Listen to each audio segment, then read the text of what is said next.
கோபி டெஸ்ட்ல 9 மார்க் தான் வாங்கியிருக்கேன். மிஸ் அவன் உண்மையிலே அப்படிதான் மிஸ்.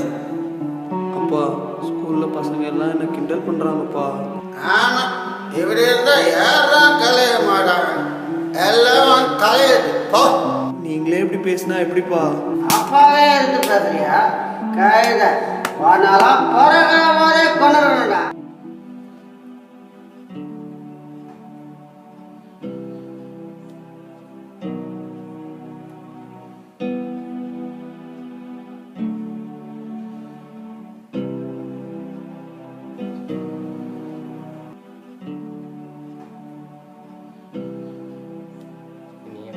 என்னாலாம் முடியாது, நீ ப்ளீஸ் போ.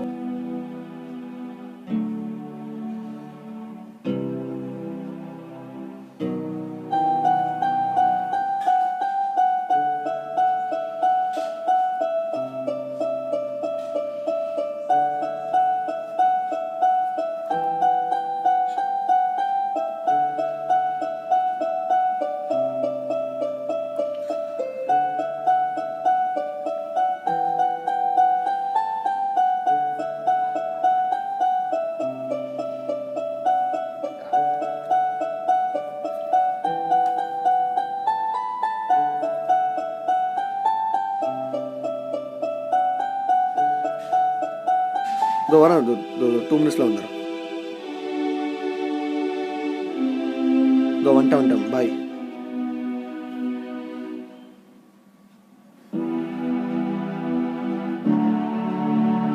நீ என் கூட பிறந்தவன்னு சொல்றதுக்கே வெக்கமா இருக்கு. சரி போ.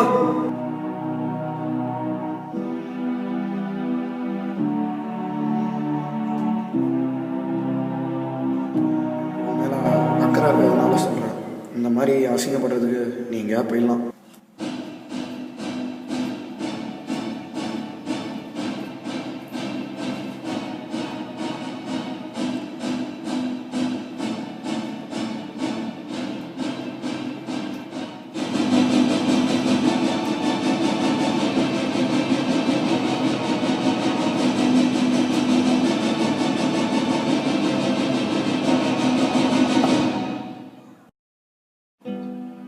நான் உங்ககிட்ட சாரி கேட்க தான் வந்தேன்.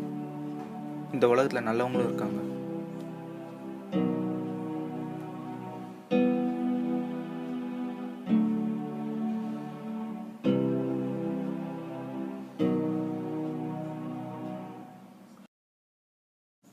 மனிதன் மனது கடவுள் பாதி மிருகம் பாதி என்று ஒப்புக்கொள்ளும் இந்த சமுதாயம் ஏன் மனிதனின் பாலினத்தில் ஆண் பாதி பெண் பாதி இருப்பதை மட்டும் ஒப்புக்கொள்ள மறுக்கிறது, ஏற்றுக்கொள்ளாமல் வெறுக்கிறது?